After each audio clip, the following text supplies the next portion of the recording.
निवेदन कर दूं बहनों, आप छोटा सा व्रत को तो आप निभा सकती हो।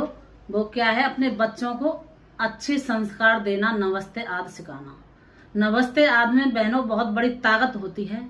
एक दिन एक बहू अपने चूल्हे पर रोटी बना रही थी आंगन में बैठ करके, तो सासू माँ कुर्सी डाल करके बैठी थी। अकस्मात पहली वाली रोटी बहू पर जल जाती है। सास को गुस्सा आने लगा। अकस्मात दूसरी वाली भी रोटी बहू पर जल जाती है।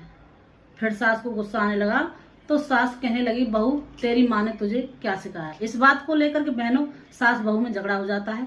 रात्रि का समय था, सास अपने रूम में चली गई और बहू अपने रूम में चली गई। तो प्रातःकाल उठ करके बहू चरण स्पर्श करने के लिए चली जाती है। क्यों? उस बहू के पीहर के संस्कार बहुत अच्छे थे।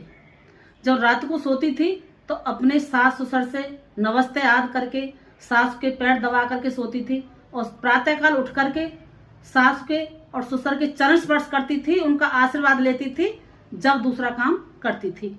तो बहू प्रातःकाल उठ करके अपनी सासू माँ के चरण स्पर्श करने के लिए चली।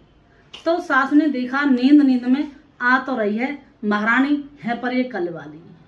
कोई बात नहीं, मेरी बहू जब मेरे चरण स्पर्श करने के लिए आ रही है तो बावड़ी तू गुस्सा किस बात का लेकर के बैठी है। सब बहू ने चरण स्पर्श किए सासू माँ के, और सास ने आशीर्वाद दिया, बेटा खूब फलो और फूलो। और जो मैं कल जो तुझसे कह रही थी तो मैं तेरे हित की कह रही थी, मैं अपने लिए नहीं कह रही थी। रोटी एक ही जला लिया कर। तो इस तरह से जब सासू बहू जब अपनी सासू के चरण स्पर्श किए, बोली, तभी उनके घर में खुशहाली आई। तो ऐसे ही जब संस्कार बच्चों को अच्छे देते हैं तो घर को स्वर्ग बना लेती हैं बेटियां। ओम।